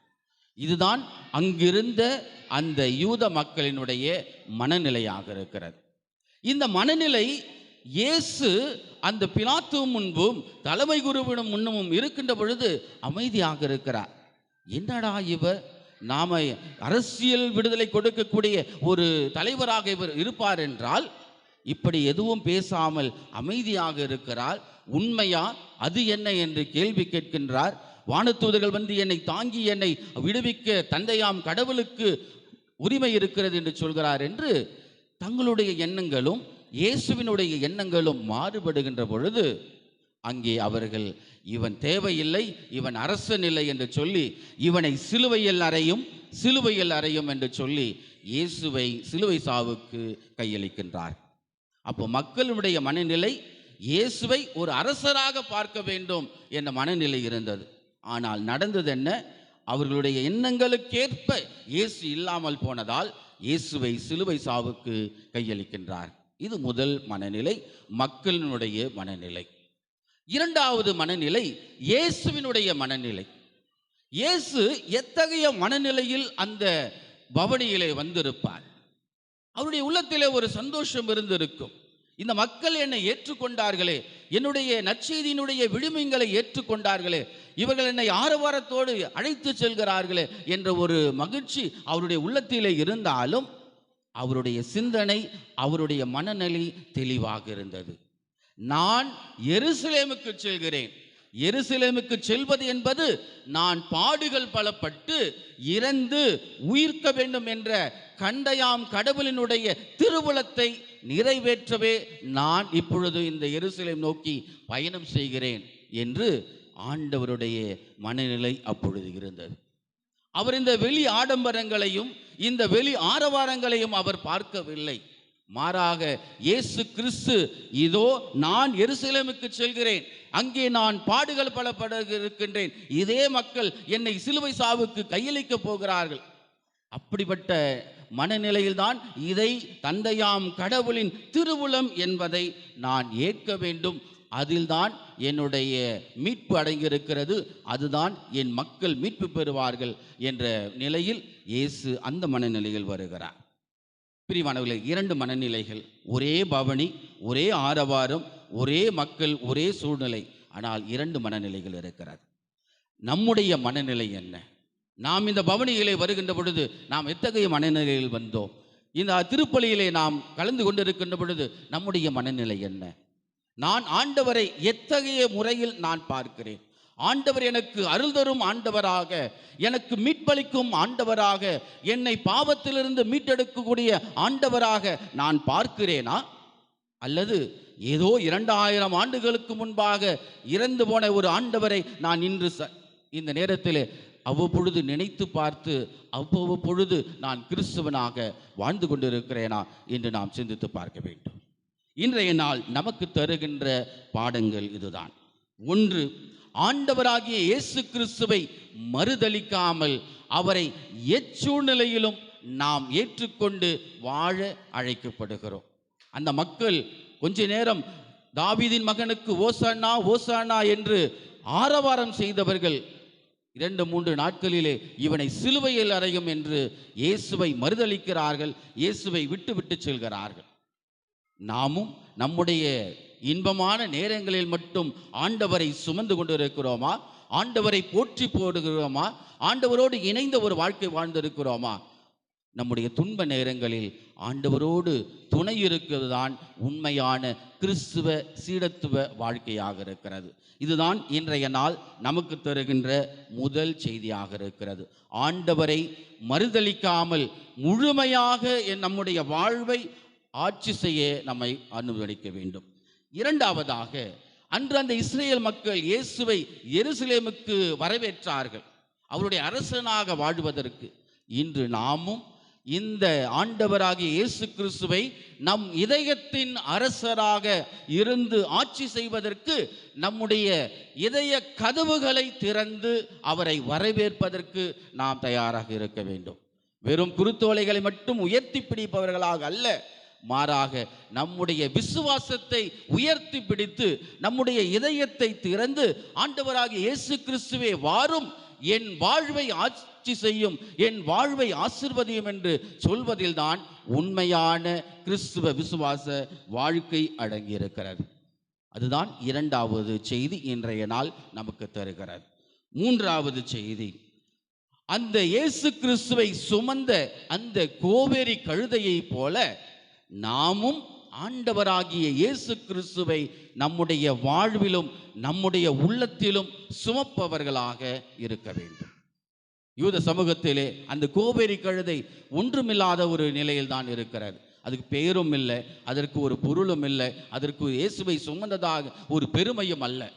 மாறாக இன்று வரை நாம் அந்த கழுதையை நாம் நினைத்து பார்க்கிறோம் என்றால் அது ஏனென்றால் அந்த கழுதை இயேசுவை அவ்வளவு தூரம் சுமந்து வந்ததனால்தான் இன்றும் அதை பற்றி நாம் பேசிக்கொண்டு இருக்கிறோம்.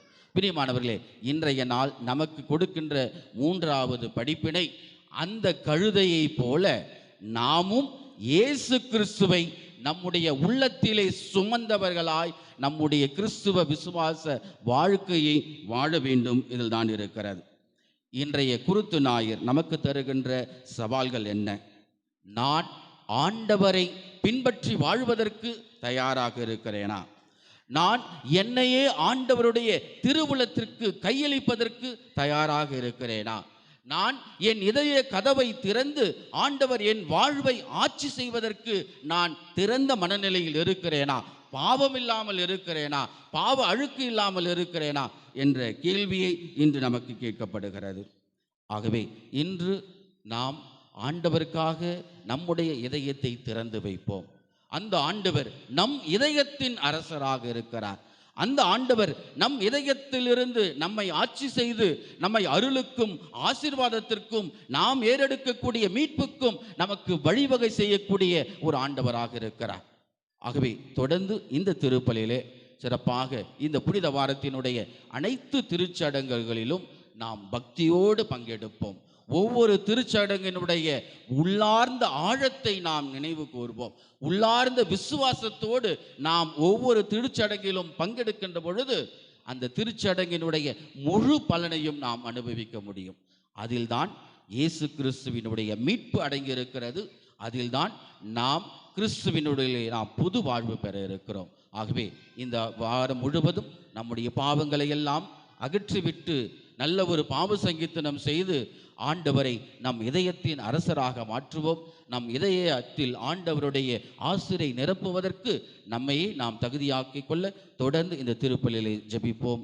இறைவன் நம் அனைவரையும் ஆசீர்வதிப்பாராக. ஆமென். இப்பொழுது நியோ கேட்டகனல் வே முதல் 2 திருக்கூட்டத்தை சார்ந்த நபர்கள் திருச்சபை முன்னிலையில் விசுவாசத்தை அறிக்கையிட்ட சகோதர சகோதரிகள் வெற்றியின் குருத்தோலையை கையிலேந்தி மரணத்தை வென்று நம் ஆண்டவர் இயேசுவிற்கு சாட்சிகளாய் வாழ்வதன் அடையாளமாக அறிக்கையிடும் விசுவாசத்தை திருச்சபையோடு சேர்ந்து நாமும் எழுந்து நின்று அறிக்கையிடுவோம் நம்முடைய நம்பிக்கையை.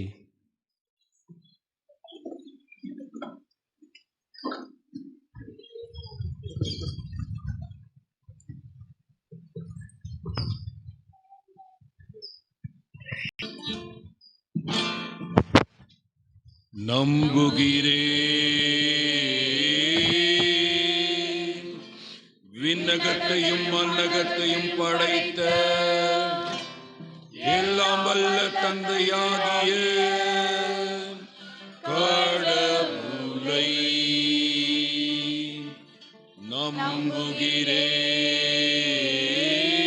நம்புகிறேன். அவருடைய ஒரே மகனாகிய நம் ஆண்டவர் இயேசு கிறிஸ்துவை இவர் தூயாவியால் கருவுற்று கன்னி மரியாவிடமிருந்து பிறந்தார். பூஜிகுலாத்தின் அதிகாரத்தில் பாடுபட்டு சிலுவையில் அறையப்பட்டு இறந்து அடக்கம் செய்யப்பட்டார். பாதாளத்தில் இறங்கி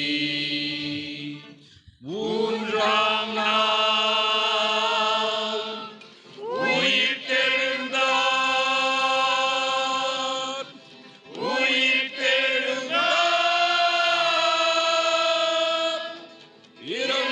இறந்தோரிடமிருந்து விண்ணகத்துக்கு எழுந்தருளி எல்லாம் வல்ல தந்தையாகிய கடவுளின் வலப்பக்கத்தில் வீற்றிருக்கிறார். அங்கிருந்து வாழ்வோருக்கும் இறந்தோருக்கும் தீர்ப்பு வழங்க வருவார்.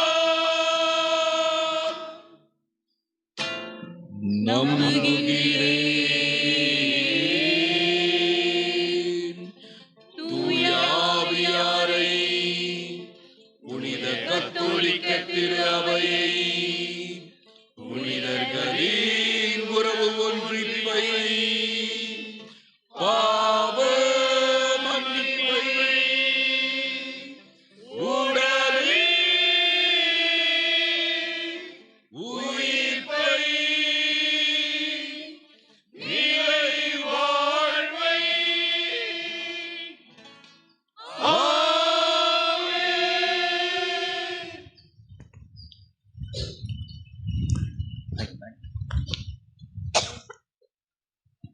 உரத்த குரல் எழுப்பி கண்ணீர் சிந்தி வேண்டல்களையும் மன்றாட்டுக்களையும் தம் தந்தையிடம் ஒப்பு கொடுத்த இப்பாடுகளின் நாட்களில் கடவுளை தாழ்மையுடன் மன்றாடுவோம். அவர் தம் மகனுடைய பணிவை முன்னிட்டு நம்முடைய வேண்டல்களையும் பணிவுடன் கேட்டு அருள்வாராக. நம்பிக்கையாளரின் மன்றாட்டு. உங்கள் பதில்: ஆண்டவரே எங்கள் மன்றாட்டை கேட்டருளும். ஆண்டவரே எங்கள் மன்றாட்டை கேட்டருளும்.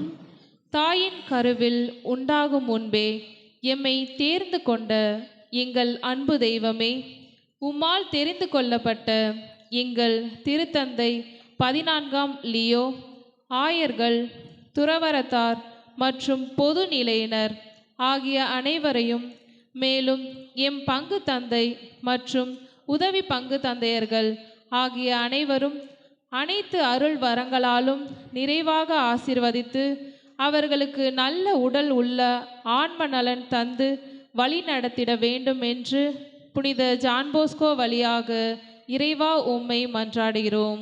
ஆண்டவரே, எங்கள் மன்றாட்டை கேட்டருளும்.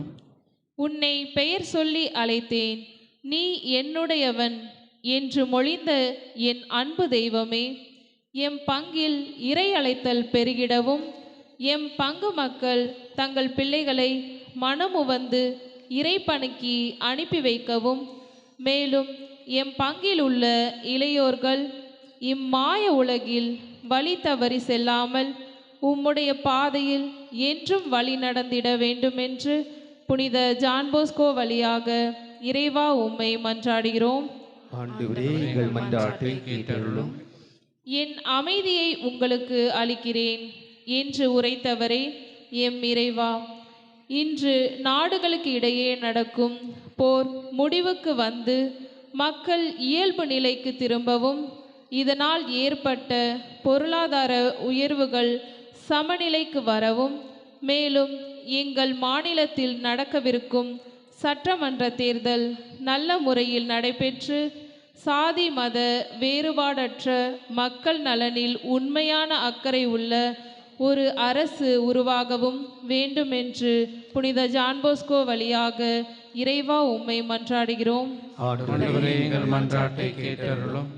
மனம் மாறி நற்செய்தியை நம்புங்கள் என்று உரைத்த எம் இறைவா, மனமாற்றத்தின் காலமான இத்தவ காலத்தில் நாங்கள் மேற்கொண்ட அனைத்து தவ முயற்சிகளையும் தவக்காலத்தில் மட்டும் பின்பற்றிவிட்டு விடாமல் அதனை தொடர்ந்து எங்கள் வாழ்வில் கடைபிடித்து உமக்கு சாட்சியான மக்களாக வாழ வரமருள வேண்டுமென்று புனித ஜான்போஸ்கோ வழியாக இறைவா உம்மை மன்றாடுகிறோம். ஆண்டவரே, எங்கள் மன்றாட்டை கேட்டருளும். நம்முடைய தனிப்பட்ட தேவைகளுக்காக மௌனமாக மன்றாடுவோம். ஆண்டவரை நோக்கி மன்றாடும் மக்களுக்கு துணையாக வாரும். எங்கள் ஆற்றலினால் அடைய இயலாததை உம் திருமகனுடைய பாடுகளின் பயனாக பெற்றுக்கொள்ள செய்திருளும். என்றென்றும் வாழ்ந்து ஆட்சி செய்கின்ற அவர் வழியாக உம்மை மன்றாடுகின்றோம். ஆமென்.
உடனாக இணைந்து தியாகத்தின் சுடராவே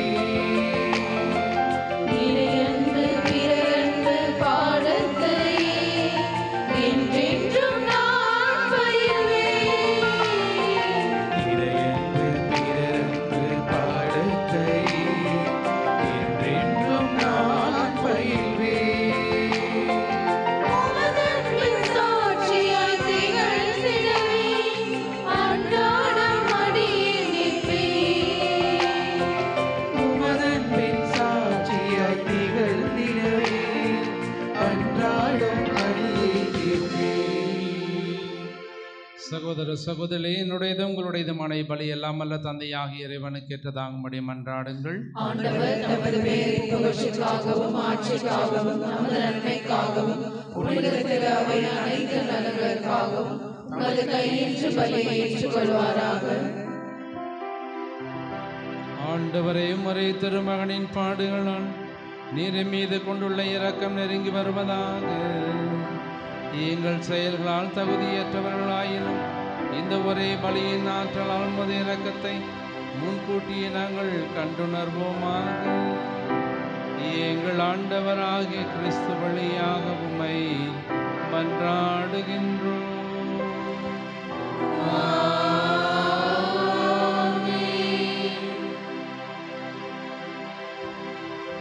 ஆண்டவர் உங்களோடு இருப்பாராக.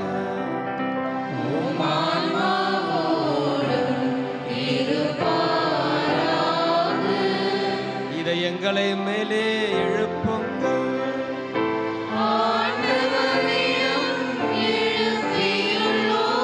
நம் இறைவனாகிய ஆண்டவருக்கு நன்றி கூறுவோம்.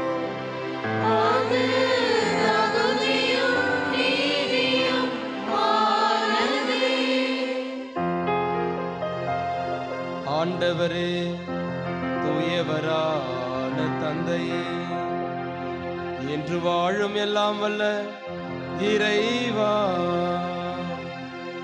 எங்கள் ஆண்டவராகிய கிறிஸ்து வழியாக என்னாலும் எவ்விடத்திலும் நாங்கள் உமக்கு நன்றி செலுத்துவது மெய்யாகவே தகுதியும் நீதியுமாகும். எங்கள் கடமையும் மீட்புக்குரிய செயலுமாகும். மாசற்ற கிறிஸ்து பாவிகளுக்காக பாடுபடவும் தீயோரின் மீட்புக்காக அநீதியாக தீர்ப்பிடவும் திருவுளமானார். அவரது இறப்பு எங்கள் பாவங்களை போக்கியது. அவரது உயிர்த்தெழுதல் எங்களை உமக்கு ஏற்புடையவர்களாய் மாற்றியது. ஆகவே நாங்கள் வானதூதர் அனைவரோடும் சேர்ந்து உம்மை புகழ்ந்து போற்றி அக்களித்து கொண்டாடி ஆர்ப்பரித்து ஒரே குரலாய் பாடுவதாவது:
ஆண்டவரே, இனிமையாகவே தூயவர் உம்முடைய படைப்புகள் எல்லாம் மைப்புகழ்வது தகுமே. ஏனெனில் திருமகனாகிய எங்கள் ஆண்டவர் இயேசு கிறிஸ்து வழியாக தூய ஆவியாரின் செயலாற்றலால் அனைத்தையும் உய்வித்து தூய்மைப்படுத்துகின்றேன். கதிரவன் தோன்றி மறையும் வரை உமது பெயருக்கு தூய காணிக்கை ஒப்புக் கொடுக்குமாறு உமக்கென மக்களை இடையராது ஒன்று சேர்த்து வருகின்றேன். எனவே ஆண்டவரை உமக்கு அர்ப்பணிக்க நாங்கள் கொண்டு வந்துள்ள இக்காணிக்கைகளை அதே ஆவியால் தூய்மைப்படுத்த உம்மை தாழ்மையிடம் என்றாடுகின்றோம். இவ்வாறும் திருமகனாகிய எங்கள் ஆண்டவர் இயேசு கிறிஸ்துவின் உடலாகவும் இரத்தமாகவும் இவை மாறுவனவாக அவர் பணித்தவாறே இம்மறை நிகழ்வுகளை கொண்டாடுகின்றோம். ஏனெனில் அவர் காட்டி கொடுக்கப்பட்ட இரவில் அப்பத்தை எடுத்து மக்கள் நன்றி செலுத்தி ஆசி வழங்கி அதை பெற்று தம் சீடர்களுக்கு அளித்தவர் கூறியதாவது: அனைவரும் இதிலிருந்து பெற்று உண்ணுங்கள், ஏனெனில் இது உங்களுக்காக கையளிக்கப்படும் என் உடல்.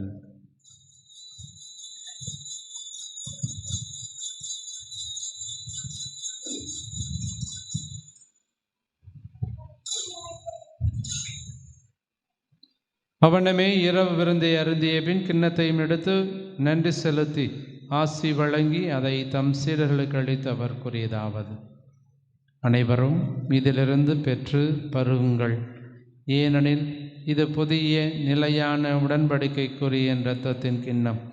இது பாவ மன்னிப்புக்கென்று உங்களுக்காகவும் பலருக்காகவும் சிந்தப்படும். இதை என் நினைவாக செய்யுங்கள்.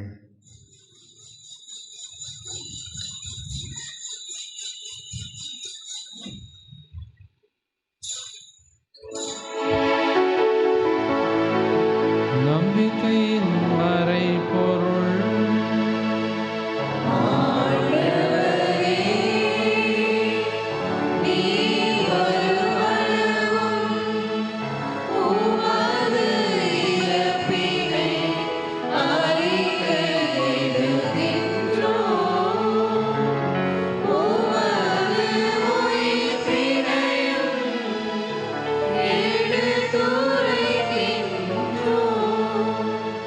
ஆண்டவரே, உம் திருமகனின் மீட்பு அளிக்கும் பாடுகளையும் வியப்புக்குரிய உயிர்ப்பையும் முன்னேற்றத்தையும் நாங்கள் நினைவு கூறுகின்றோம். இவர் மீண்டும் வருவாரென எதிர்பார்த்திருக்கும் நாங்கள் இப்புனிதமான உயிருள்ள பலியை நன்றி செலுத்தி உமக்கு ஒப்புக் கொடுக்கின்றோம். உம் திரு அவையின் காணிக்கையை கண்ணோக்கி அருளுமை மன்றாடுகின்றோம். இப்பலியினால் இருளம் கணிய திருவிழமானீர்.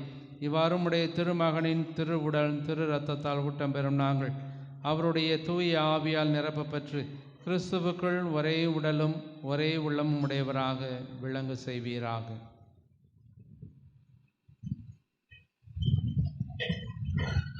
இவரே எங்களை உமக்கு என்றும் காணிக்கையாக்குவாராக.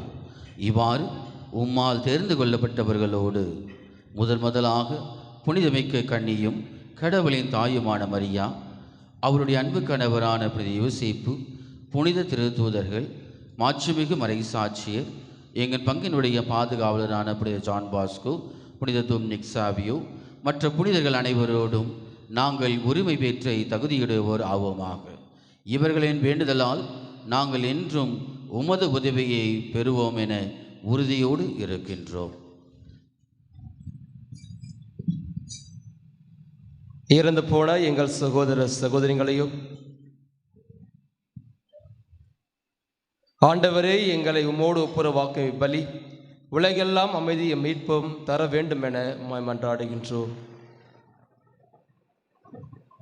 இவ்வுலகில் பயணம் செய்யும் திரு அவையை சிறப்பாக உம் அடியாராகிய எங்கள் திருத்தந்தை லியோ, எங்கள் ஆயர் ஜார்ஜ் ஆண்டகை, ஏனைய ஆயர்கள், திருநிலையினர், உமக்கு சொந்தமான மக்கள் ஆகிய அனைவரையும் நம்பிக்கையிலும் அன்பிலும் உறுதி பெற செய்வீராக.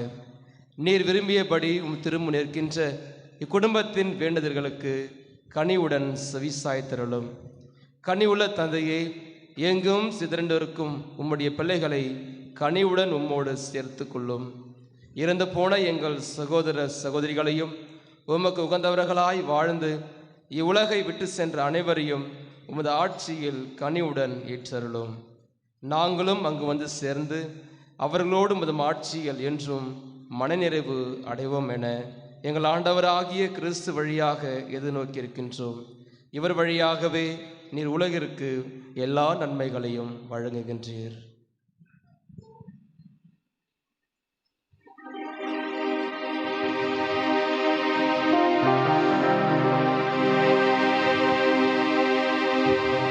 இவர் வழியாக இவரோடு இவரில் எல்லாம் வல்ல இறைவனாகிய தந்தையே, தூய ஆவியாரின் ஒன்றிப்பில் எல்லா புகழும் ஆட்சியும் என்றென்றும் உமக்கு உரியதே.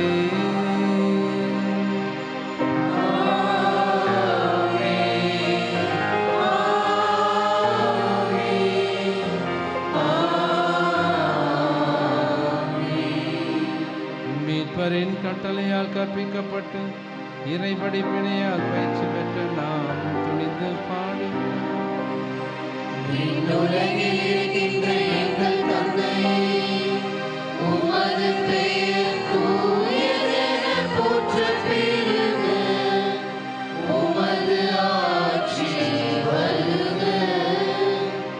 உமது திருவுளம் விண்ணுலகில் நிறைவேறுவது போல மண்ணுலகிலும் நிறைவேறுக.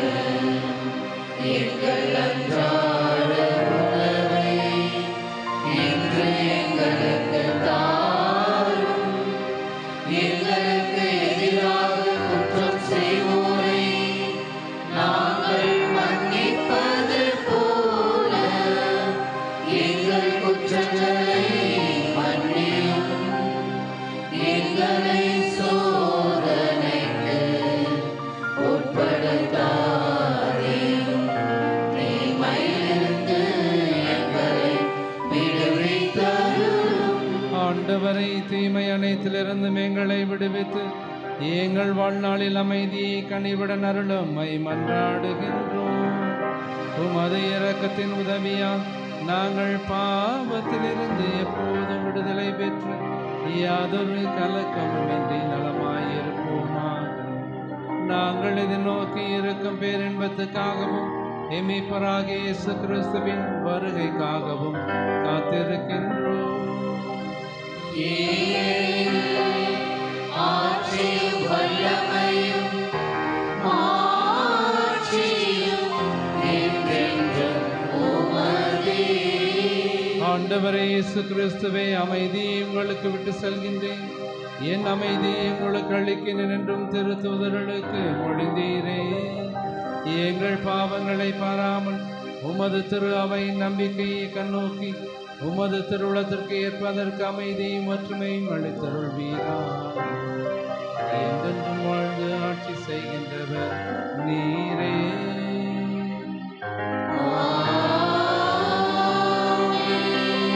ஆண்டவருடைய அமைதி உங்களோடு என்றும் இருப்பதாக.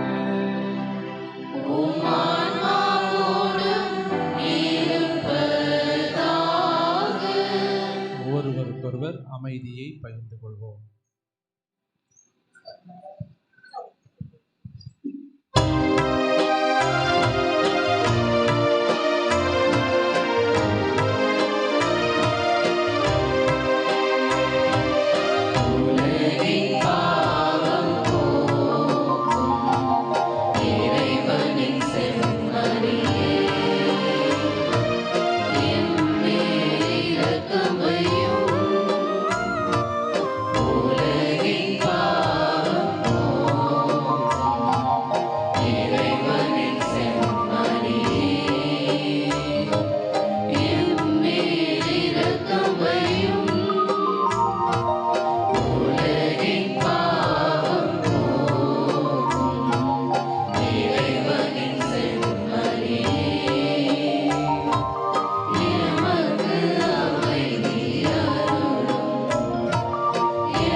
இதோ இறைவனின் செம்மறி, இதோ உலகின் பாவங்களை போக்குபவர்.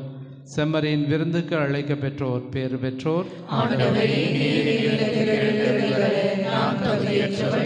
ஆனால் ஒரு வார்த்தை மட்டும் சொல்லியருளும், எனது ஆன்மா நலமடையும்.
ஞாயிறு அறிவிப்புகள். இன்று ஆண்டவருடைய பாடுகளின் பொருத்த ஞாயிறு. இன்று காலை 9 மணி முதல் பிற்பகல் 1 மணி வரை லயன்ஸ் கிளப் மற்றும் அப்பல்லோ ஹாஸ்பிட்டல் இணைந்து நடத்தும் இலவச கண் சிகிச்சை, பல் பரிசோதனை, ஃபிசியோதெரப்பி, பிபி மற்றும் இசிஜி போன்ற பரிசோதனைகள் மருத்துவர்களின் ஆய்வின்படி நடைபெற இருக்கின்றன. இதனை பொறுப்பேற்று வழிநடத்துபவர்கள் புனித வின்சென்ட் தே பவுல் சபையினர். ஆகவே இந்த மருத்துவ முகாமிலே அனைவரும் பங்கெடுத்து ஆசிரியரையும் உடல் நலத்தையும் பெற உங்களை அன்போடு அழைக்கின்றோம். 31/3/2026 செவ்வாய்க்கிழமை அன்று குருக்களுக்கான தியானம் மற்றும் புனிதப்படுத்தும் நாள். அன்றைய நாளிலே ஒரு நாள் தியானமாக குருக்களுக்கு சாந்தோம் பேராலயத்திலும், அதனைத் தொடர்ந்து மாலை 5:30 மணிக்கு சாந்தோம் பேராலயத்தில் திரு தைலம் மந்திரித்தல் திருப்பலி நடைபெறும். அன்றைய தினம் நமது பங்கின் பாதுகாவலர் புனித ஜான் போஸ்கோவினுடைய நினைவு நாள். ஆகவே அன்று மாலை 6 மணிக்கு ஜெபமாலையும் தொடர்ந்து திருப்பலியும் தேர்பவனையும் நமது ஆலயத்திலே நடைபெறும். வழி நடத்துபவர்கள் நம்முடைய வழிபாட்டு குழுவினர்கள். 2/4/2026 வியாழன் ஆண்டவர் இயேசு நற்கருணை ஏற்படுத்திய நாள். மாலை 6 மணிக்கு ஜெபமாலையும் அதனைத் தொடர்ந்து திருப்பலியும் பாதம் கழுவும் சடங்குகளும் நடைபெறும். அன்று இரவு 8 மணி முதல் நள்ளிரவு 12 மணி வரை நற்கருணை ஆராதனையானது நடைபெறும். தவக்கால அட்டணையிலே கொடுக்கப்பட்டுள்ளபடி அனைவரும் இந்த நற்கருணை ஆராதனையை கலந்து கொண்டு சிறப்பிக்க உங்களை அன்போடு அழைக்கின்றோம். தவக்கால உண்டியல்களை வருகின்ற செவ்வாய் மற்றும் புதன்கிழமைகளில் அன்பிய தலைவர்களிடம் கொடுக்கும்படி உங்களை அன்போடு கேட்டுக்கொள்கின்றோம். அன்பிய தலைவர்கள் அந்த உண்டியல்களை பங்கு தந்தையிடம் சமர்ப்பிக்கவும். 3/4/2026 ஆண்டவருடைய பாடுகளின் வெள்ளி ஒரு சந்தி சுத்தபோசன நாள். காலை 7 மணிக்கு ஆண்டவருடைய பாடுகளின் சிலுவை பாதை இந்த பள்ளி வளாகத்திலே நடைபெறும். அன்று காலை 10 மணிக்கு சிலுவையில் இயேசுவின் 7 வார்த்தைகள் தியானம் நடைபெறும். வழி நடத்துபவர்கள் அருங்கொடை இயக்கத்தினர்கள். மாலை 6:30 மணிக்கு திருச்சிலுவை ஆராதனையானது நமது பள்ளி வளாகத்திலே நடைபெறும். அன்றைய நாளிலே எடுக்கப்படுகின்ற காணிக்கையானது புனித பூமிக்கு அனுப்பி வைக்கப்படும். பெரிய வெள்ளிக்கிழமை அன்று 5 கிலோ அரிசி பைகள் காணிக்கையாக கொடுக்க விருப்பமுள்ளவர்கள் ஆலயத்திலே விற்பனைக்கு வைத்திருப்பார்கள். இதை பங்கு மக்கள் ரூபாய் 300 கொடுத்து இதை பெற்றுக்கொள்வோம். இந்த பணியை வின்சென்ட் தே பவுல் அவர்கள் செயல்படுத்துவார்கள். 4/4/2026 மாதத்தின் முதல் சனிக்கிழமை காலை 10 மணி முதல் மதியம் 1:15 மணி வரை இயேசுவே நம் மீட்பர் தியான குழுவினர்கள் வழிநடத்தும் உயிர்ப்பு பெருவிழா தயாரிப்பு தியானம் ஒப்புரவு அருட்சாதனமும் வழங்கப்படும். பங்கு பெறும் அனைவருக்கும் அன்பின் உணவு வழங்கப்படும். அனைவரும் கலந்து கொண்டு இறைவனுடைய ஆசிரை பெற உங்களை அன்போடு அழைக்கின்றோம். 4/4/2026 சனிக்கிழமை அன்று மாலை 6 மணி முதல் 8 மணி வரை ஒப்புரவு அருள் அடையாளம் வழங்கப்படும். நள்ளிரவு திருப்பலியானது 11 மணிக்கு பாஸ்கா திருவிழிப்பு ஆடம்பர திருப்பலியானது நமது பள்ளி வளாகத்திலே நடைபெறும். நள்ளிரவு திருப்பலிக்கு வருபவர்கள் மெழுகுதிரிகள் கொண்டு வரவும். மெழுகுதிரிகள் ஆலயத்தின் முன்பாக விற்கப்படும். 5/4/2026 ஆண்டவரின் உயிர்ப்பு பெருவிழா காலை 9 மணிக்கு தமிழில் திருப்பலி நடைபெறும். கடந்த வாரம் உண்டியல் மூலம் பங்கு மக்கள் அளித்த காணிக்கை ரூபாய் 30,440 தாராளமாக காணிக்கை வழங்கிய உங்கள் அனைவருக்கும் நன்றிகளையும் ஜெபங்களையும் தெரிவித்துக் கொள்கின்றோம். 5/4/2026 அன்று உயிர்ப்பு பெருவிழா ஞாயிறன்று மாலை 6:30 மணிக்கு நடைபெறும் உயிர்ப்பின் கீதங்கள் இசை நிகழ்ச்சிகள் பாட இருக்கின்ற மறைக்கல்வி சிறார்களுக்கு இன்று மாலை 5 மணிக்கு பாடல் பயிற்சியானது நடைபெறும். ஆகவே இந்த உயிர்ப்பின் கீதங்களிலே பாட இருக்கின்ற அனைத்து மறைக்கல்வி சிறார்களும் இன்று மாலை 5 மணிக்கு இங்கு ஒன்று கூடுமாறு உங்களை அன்போடு கேட்டுக்கொள்கின்றோம். அதேபோல் அன்றைய தினம் 5ஆம் தேதி உயிர்ப்பு பெருவிழாவன்று மாலை 6:30 மணிக்கு உயிர்ப்பின் கீதங்கள் என்ற இசை நிகழ்ச்சி, ஆண்டவரில் அகமகிழும் இந்த இசை நிகழ்ச்சி நமது பங்கிலே நடைபெற இருக்கின்றன. அன்றைய தினம் அது பங்கில் உள்ள ஏழை எளியவர்களின் குடும்பங்களுக்கு அன்பின் விருந்தானது அன்றைய நாளிலே அளிக்கப்படும்.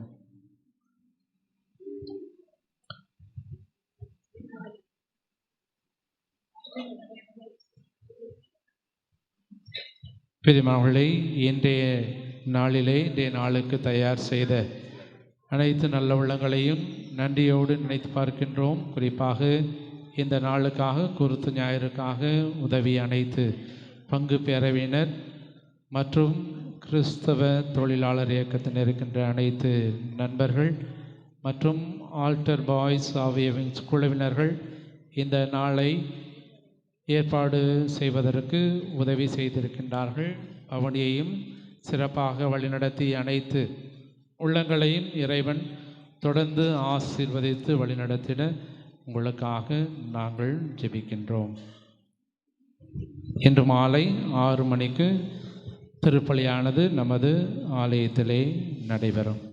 அதேபோல் இன்று மாலை 4 மணிக்கு சின்னமலை லிட்டில் மவுண்ட் அங்கே இருக்கின்ற ஆலயத்திலே ஆலய வளாகத்திலே சிலுவை பாதையானது மறை மாவட்ட அளவிலே நடக்கின்ற இந்த சிலுவை பாதையானது 4 மணிக்கு நடைபெற இருக்கின்றது. ஆகவே விருப்பமுள்ளவர்கள் இந்த சிலுவை பாதையிலே பங்கெடுத்து இறைவனுடைய ஆசிரியரையும் அருளையும் பெற்று செல்ல உங்களை அன்போடு கேட்டுக்கொள்கின்றோம். மகளே, இந்த புனித வாரத்திலே நாம் நுழைந்திருக்கின்றோம். இந்த வாரம் முழுவதும் ஆண்டவர் இயேசுனுடைய பாடுகளை நாம் தியானித்து அவருடைய பாடுகளோடு நாம் ஒன்றித்திருக்கின்றோம் என்ற ஒரு சிந்தனையிலே இந்த வாரம் முழுவதும் ஆண்டவருடைய பாடுகளை தியானித்து அந்த பாடுகள் வழியாக நம்முடைய பாடுகளை ஒப்பு கொடுத்து ஆண்டவரிடம் வேண்டுவோம். கண்டிப்பாக ஆண்டவர் நம்மோடு இருந்து நம்மை வழி நடத்துவார். இந்த வாரத்திலே நடக்கின்ற அனைத்து திருவழிபாட்டு நிகழ்வுகளிலும் பங்கு மக்கள் நேரத்தோடு வந்து இந்த நிகழ்வுகளிலே பங்கெடுக்க உங்களை அன்போடு கேட்டுக்கொள்கின்றேன்.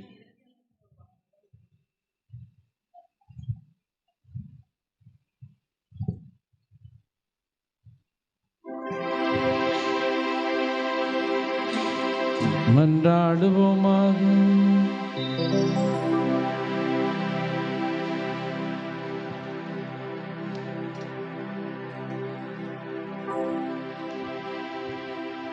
ஆண்டவரே, புனித கொடைகளால் நிறைவு பெற்ற நாங்கள் உம்மை பணிவுடன் வேண்டுகின்றோம். அதனால் நாங்கள் நம்புவதை உம் திருமகனின் இறப்பினால் எதிர்நோக்கி இருக்க செய்த நீர் நாங்கள் நாடுவதை அவரது உயிர்ப்பினால் வந்தடைய செய்வீராக. எங்கள் ஆண்டவராகி கிறிஸ்து வழியாக உம்மை மன்றாடுகின்றோம்.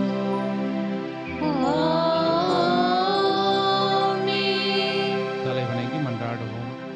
ஆண்டவரே, உம்முடைய இந்த குடும்பத்துக்காக எங்கள் ஆண்டவர் இயேசு கிறிஸ்து துன்புறுவோருக்கு தம்மை கையளிக்கவும் சிலுவையின் கொடுமையை தாங்கிக் கொள்ளவும் தயங்கவில்லை.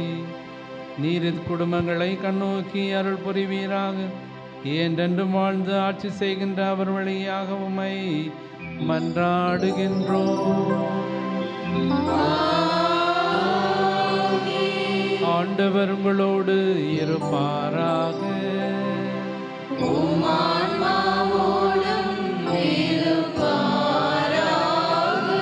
எல்லாம் வல்ல இறைவன் தந்தை, மகன், தூய ஆவியார் உங்களை ஆசீர்வதிப்பாராக.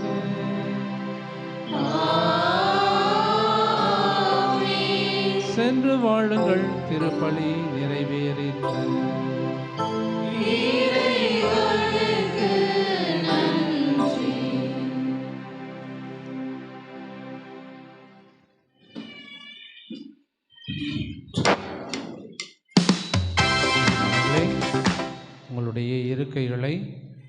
சேர்த்து வைத்து பின்புறமாக அடுக்கி வைக்க உங்களை அன்போடு கேட்டுக்கொள்கின்றோம். ஆகவே அனைவரும் இந்த ஒருத்தல் முயற்சிகளை ஈடுபட உங்களை அன்போடு அழைக்கின்றேன். அந்த நாற்காலிகளை ஆங்காங்கே அடுக்கி வைத்து விட்டு செல்லாமல் அதை பின்புறமாக எடுத்து ஒதுக்கி வைக்க உங்களை அன்போடு கேட்டுக்கொள்கின்றேன்.